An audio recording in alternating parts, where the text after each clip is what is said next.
तो friends, Java language सीखने की सीरीज में आज हम देख रहे हैं हमारा लेक्चर 45 जिसमें हम सीखेंगे reading from file using file input stream in Java. यानी जावा में एक क्लास है फाइल इनपुट स्ट्रीम, इसका इस्तेमाल करके हम फाइल का कंटेंट रीड करेंगे। रीडिंग का मतलब क्या होता है? Extracting data which was stored in the file but without deleting it. तो एक बार डायग्राम से भी इसका मतलब समझते हैं। जब भी आप प्रोग्राम रन कर रहे हैं, प्रोग्राम कहाँ है? रैम में है। तो let us suppose this is RAM, और रैम के अंदर आपके प्रोग्राम को कुछ मेमोरी एलोकेट हुई है। ठीक है, हमारी फाइल जिसका डेटा हमें रीड करना है वो कहाँ है? हार्ड डिस्क में। मान लीजिए ये हार्ड डिस्क है और हार्ड डिस्क के अंदर ये फाइल है। तो अगर आपको फाइल का कंटेंट रीड करना है तो सबसे पहले फाइल को ओपन करके कहाँ लाना होगा? रैम में। इसका मतलब ये होता है कि यहाँ एक बफर स्पेस बन जाती है जो कि इस फाइल के कंटेंट को स्टोर करती है। तो हम अपने प्रोग्राम में कंटेंट सीधे फाइल से रीड करने की बजाय इस बफर से रीड करते हैं। इसके लिए हम फाइल इनपुट स्ट्रीम का ऑब्जेक्ट बनाएंगे जो कि इस बफर को पॉइंट करेगा। तो फाइल इनपुट स्ट्रीम हमें बनाना पड़ेगा, फाइल इनपुट स्ट्रीम क्लास का ऑब्जेक्ट हमें बनाना पड़ेगा और उसको बताना पड़ेगा कि कौन सी फाइल से रीडिंग करनी है। तो हम फाइल का नाम उसे सप्लाई करेंगे।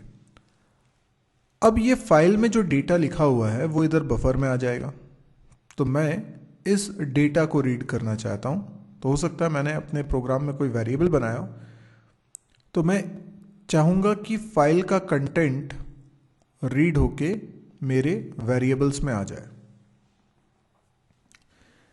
अब ये इस तरीके से एक एक करके मैं इसका डेटा निकालता जाऊंगा। कब तक? जब तक कि फाइल का एंड ना आ जाए, तब तक मैं फाइल से डेटा निकालता ही जाऊंगा।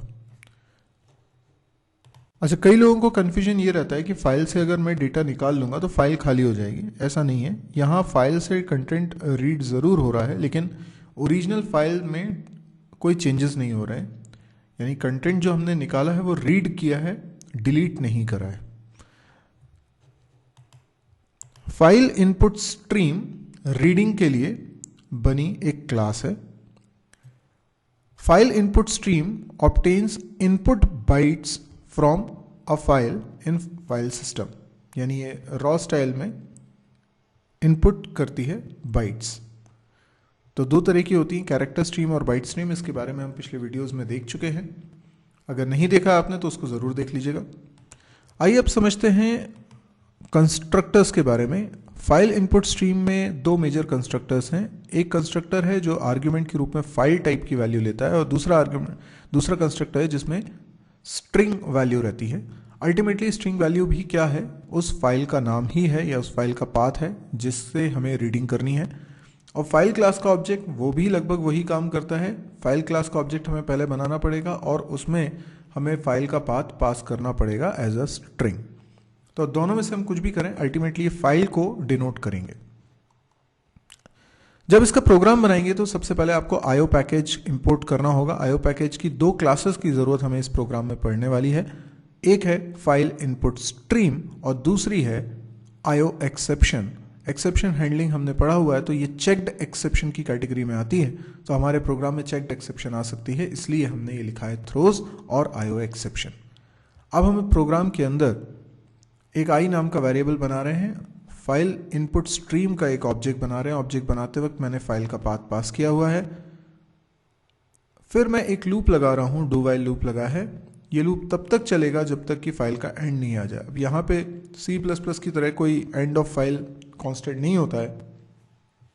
यहाँ पर कोई फंक्शन नहीं होता है जो एंड ऑफ फाइल को डिनोट करे, बल्कि यहाँ पर हम देखते हैं कि एक एक कैरेक्टर रीड करना है, और अगर कभी वो -1 आ जाता है तो वही एंड ऑफ फाइल है। यानी एक स्पेशल सिंबल है -1 जो रिटर्न होगा रीड फंक्शन के द्वारा। रीड फंक्शन क्या करता है? Read function file input stream का फंक्शन है। ये फंक्शन फाइल इनपुट स्ट्रीम जिस फाइल को डिनोट कर रही है, जिस फाइल को आपने ओपन किया है, उसमें से एक कैरेक्टर एक बार में रीड करेगी, और रीड फंक्शन क्या करेगा? वही कैरेक्टर रिटर्न कर देगा, जिसको मैंने किस में रख लिया, आई में रख लिया। और इस आई की वैल्यू ही मैं स्क्रीन पे क्या कर रहा हूँ, प्रिंट कर रहा हूँ। तो जो मैं फाइल से रीड करता जा रहा हूँ वो प्रिंट करता जा रहा हूँ। जब फाइल का एंड आ जाएगा तो रीड फंक्शन क्या रिटर्न करेगा, -1। तो आई की वैल्यू अगर -1 आ जाती है तो वो एंड ऑफ फाइल है और उसके बाद हमें रीडिंग नहीं करनी है। इसलिए लूप कब एंड हो रहा है, जब तक आई -1 के बराबर नहीं है तब तक लूप चलेगा। जैसे ही -1 होगा वैसे ही लूप खत्म हो जाएगा। ये फाइल को क्लोज कर दिया और ये हमारा प्रोग्राम बन गया। आइए इसको प्रैक्टिकली करके देखते हैं।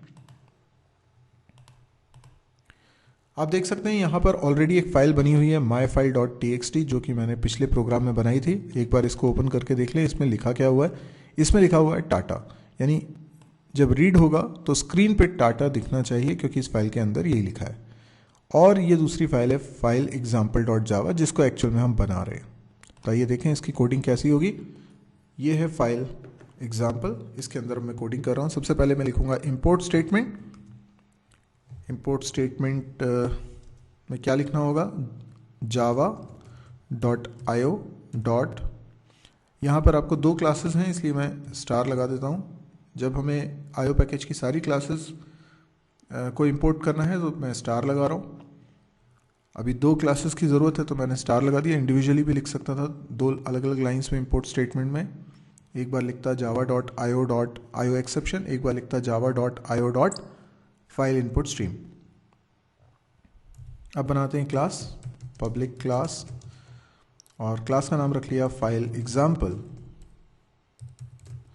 और फाइल एग्जाम्पल क्लास के अंदर हम एक फंक्शन बना रहे हैं main, public static void main, और इसके अंदर स्ट्रिंग args। ये मेन की बॉडी हो गई। और इसके अंदर मैं एक वेरिएबल बना रहा हूँ आई नाम का और एक फाइल इनपुट स्ट्रीम का। फाइल इनपुट स्ट्रीम का जो ऑब्जेक्ट बना रहा हूँ FIS, इसका नाम रख लेता हूँ। और इसमें वैल्यू आती है न्यू और फाइल इनपुट स्ट्रीम। इसके कंस्ट्रक्टर में पास करता हूँ फाइल का पाथ। अब देखिए फाइल कहाँ पर रखी हुई है, तो ये G ड्राइव के अंदर जावा प्रोग्राम्स नाम के फोल्डर के अंदर है। और ये मेरा जो प्रोग्राम है फाइल एग्जाम्पल, ये भी इसी फोल्डर में। तो मैं ऐसे बोल सकता हूँ कि जो करंट फोल्डर है, डॉट लगाया, डॉट मतलब होता है current folder, slash current folder के अंदर फाइल का नाम है myfile.txt। आप एब्सोल्यूट पाथ भी लिख सकते हैं, जैसे G:/java program/myfile.txt, ऐसा भी लिख सकते हैं। तो ये मैंने फाइल ओपन कर ली। फाइल ओपन कर लेने के बाद क्या होगा, मुझे सबसे पहले तो ये करना है कि मुझे रीडिंग करनी है, तो मुझे एक लूप लगाना पड़ेगा। लूप मैंने डू वाइल लूप लगा लिया है। ये डू वाइल लूप लगाता हूँ। डू वाइल लूप के अंदर डू वाइल लूप की ये बॉडी बनाई, जिसमें वाइल में मैं कंडीशन लगा रहा हूँ आई की वैल्यू जब तक -1 के बराबर नहीं है तब तक ये लूप चलेगा। अच्छा, इस लूप की बॉडी के अंदर हमें क्या करना है, आई के अंदर वैल्यू असाइन करना है, वो जो रीड फंक्शन रिटर्न करेगा। रीड फंक्शन को कैसे कॉल करना है, क्योंकि ये फाइल इनपुट स्ट्रीम का फंक्शन है, हमें लिखना है FIS, जो कि फाइल इनपुट स्ट्रीम का ऑब्जेक्ट को रिप्रेजेंट कर रहा है, FIS.read। ये फंक्शन वो कैरेक्टर रिटर्न कर देगा जो कि फाइल के अंदर था। अब मुझे क्या करना है, मुझे प्रिंट कराना है। तो मैं एक बार चेक कर लेता हूँ आई की वैल्यू कितनी है। आई की वैल्यू अगर -1 नहीं है तो हमें इसको प्रिंट कराना है। प्रिंट कराने के लिए क्या लिखेंगे, system.out.println, और इसमें आई की वैल्यू प्रिंट करा देंगे। लेकिन क्योंकि आई इंट टाइप का है और आई के अंदर हमें जो इंटीजर वैल्यू है वो यूनिकोड है, तो उसे हमें इसे कैर में टाइप कास्ट करना पड़ेगा। तो कैर में टाइप कास्ट करने के लिए हमने लिखा कैर और ये पैरेंथेसिस क्लोज कर लिया, और इस तरीके से ये बन गया प्रोग्राम। अब मैं इसको एक बार रन करके और दिखाता हूँ। पहले हम कंपाइल करेंगे। कंपाइल करने के लिए हमें कोड लिखना पड़ेगा जावा सी, एंड फाइल का नाम फाइल example.java।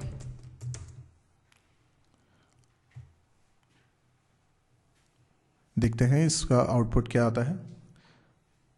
और इसमें एक एरर आ रही है, बता सकते हैं ये एरर क्या है? ये एरर एक्सपेक्टेड भी थी क्योंकि हमने यहाँ पर थ्रोज कीवर्ड नहीं लिखा है। यही मैं आपको समझाने की कोशिश कर रहा था कि अगर आप एक्सेप्शन हैंडलिंग नहीं करते हैं तो ये चेक्ड एक्सेप्शन की कैटेगरी में है।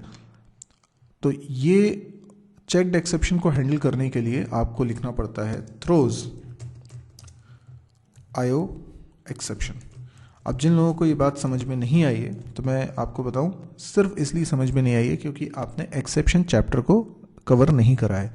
तो इसी चैनल पे आपको पिछले वीडियोस में देखेंगे तो एक्सेप्शन हैंडलिंग के वीडियोस भी मिलेंगे, उसमें चेक्ड एक्सेप्शन के बारे में भी बताया गया। तो ये चेक्ड एक्सेप्शन की कैटेगरी में आ रहा है, आप इसको ज़रूर पढ़िए तो आपको समझ में आ जाएगा कि जब भी इस तरह की एरर आती है तो इसका मतलब होता है कि ये चेक्ड एक्सेप्शन आ रही है। और चेक्ड एक्सेप्शन है तो उसे आपको या तो ट्राई कैच लगा के हैंडल करना है या थ्रोज लिखकर हैंडल करना होता है। तो मैंने यहाँ पे थ्रोज लिख दिया, आईओ एक्सेप्शन लिख दिया, अब ये एरर नहीं आएगी। मैं एक बार और इसको कंपाइल करता हूँ, आप देखिए कोई एरर नहीं है, बिल्कुल परफेक्टली कंपाइल हो गया है। अब मैं इसको रन करता हूँ, फाइल एग्जाम्पल। आप देखेंगे फाइल में जो कुछ लिखा था, हमने देखा था टाटा लिखा हुआ है, तो वही हमें दिखने लगना चाहिए। तो ये रन कर रहा हूँ मैं, ये देखिए टाटा प्रिंट हो गया। अब टाटा अलग अलग लाइन में क्यों आ रहा है? क्योंकि मैंने यहाँ पे प्रिंट एलन लगाया हुआ है। अगर प्रिंट एलन की जगह यहाँ पर लिख दूँ प्रिंट, तो वो एक ही लाइन में दिखेगा मुझे। पहले कंपाइल करना पड़ेगा, कंपाइल के बाद रन करना पड़ेगा। देखिए टाटा एक ही लाइन में दिखाई दे रहा है।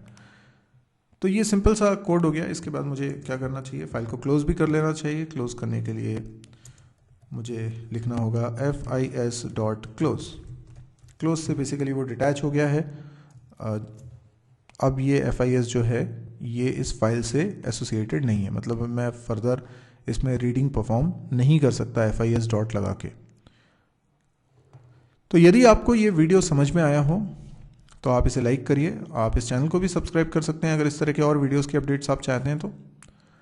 अगर आपको इस वीडियो में कोई भी डाउट बचता हो, डाउट लग रहा हो, आपको नहीं समझ में आ रही है कोई बात, तो आप कमेंट के ज़रिए भी बता सकते हैं, मैं उसका भी रिप्लाई करने की पूरी कोशिश करूँगा। इसके अलावा आप मेरी वेबसाइट को विजिट करें www.mysirji.com। इस वेबसाइट पे आपको मेरे सारे वीडियोस जो भी यूट्यूब्स के अलग अलग चैनल्स पर रखे हुए हैं उनको ऑर्गेनाइज फॉर्म में देखने का मौका मिलेगा। यहाँ पे C++, जावा, PHP, डेटा स्ट्रक्चर, DBMS, इसके अलावा प्रोग्रामिंग एक्सरसाइज, कैंपस प्रिपरेशन, इन सब के वीडियो लेक्चर्स आपको मिलेंगे। तो ये आपके लिए काफ़ी हेल्पफुल हो सकती है। प्लस इसमें रोज़ 2 वीडियो कम से कम मैं अपडेट कर रहा हूँ आज की डेट में। हो सकता है आगे के समय में ज़्यादा वीडियोस पर डे अपलोड कर पाऊँ, पर ये आपको पता इस साइट से चल जाएगा कि रिसेंटली मैंने कौन से वीडियोस अपलोड करे हैं और कौन से वीडियोस मैं आने वाले समय में अपलोड करने वाला हूँ। तो ये सारी जानकारी आपको इसमें मिलेगी। और यदि आपको ये सब कुछ बहुत अच्छा लगे, मेरे वीडियोस, ये साइट, तो आप इनको शेयर ज़रूर करिएगा। क्यों शेयर करिएगा? क्योंकि हमारा एक मकसद है, हमारे यहाँ फ्री एजुकेशन होना चाहिए, यानी सबको बराबरी से आगे बढ़ने का मौका तभी मिलेगा जब एजुकेशन सबको मिल पाएगी। अभी एजुकेशन का स्तर कॉलेजेस वाइज अलग अलग हो जाता है, सिटी वाइज अलग अलग हो जाता है, रीजन वाइज अलग अलग हो जाता है। तो हो सकता है कोई फाइनेंशियल रीज़न से या इंग्लिश बहुत अच्छी नहीं होने की वजह से उसको इस एजुकेशन का पूरा लाभ नहीं मिल पाता है। तो ये सारे बैरियर्स हम ख़त्म कर सकते हैं इंटरनेट के माध्यम से। मेरा मकसद ये है कि ये वीडियोस एक तो हिंदी में है, फ्री ऑफ कॉस्ट है, तो जितने ज़्यादा लोगों तक पहुँचेगा, शिक्षा का जो समान अधिकार है वो एक्चुअल में इम्प्लीमेंट हो पाएगा। अगर सबको एजुकेशन फ्री में मिले और अच्छी एजुकेशन मिल पाए और उनके समझ में आ पाए, ऐसी भाषा में हो, तो ये समान अधिकार वाकई में इम्प्लीमेंट हो पाएगा। तो ये मेरी एक कोशिश है। अगर आपको सही लगे तो आप इसको शेयर ज़रूर करिएगा। Thank you.